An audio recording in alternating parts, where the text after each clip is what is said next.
আমি ভিক্ষা করে ফিরতেছিলাম গ্রামের পথে পথে, তুমি তখন চলেছিলে তোমার স্বর্ণরথে। অপূর্ব এক স্বপ্ন সম লাগতেছিল চক্ষে মম। কি বিচিত্র শোভা তোমার, কি বিচিত্র সাজ। আমি মনে ভাবতেছিলাম, এ কোন মহারাজ। আজি শুভক্ষণে রাত পোহালো। ভেবেছিলেম তবে আজ আমারে দ্বারে দ্বারে ফিরতে নাহি হবে। বাহির হতে নাহি হতে কাহার দেখা পেলেম পথে। চলিতে রথ ধনধান্য ছড়াবে দুই ধারে।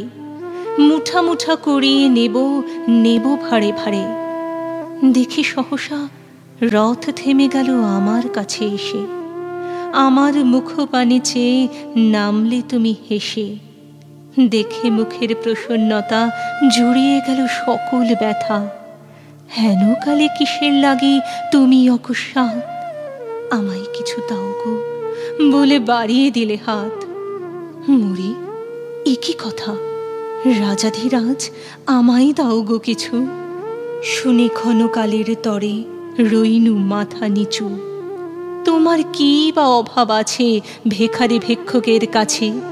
এ কেবল কৌতুকের বশে আমায় প্রবঞ্চনা। ঝুলি হতে দিলেম তুলে একটি ছোট কণা। যবে পাত্রখানি ঘরে এনে উজাড় করি, এ কি ভিক্ষা মাঝে একটি ছোট সোনার কণা দেখি। দিলেম যা রাজ ভিখারি রে, স্বর্ণ হয়ে এলো ফিরে। তখন কাঁদি চোখের জলে দুটি নয়ন ভরে।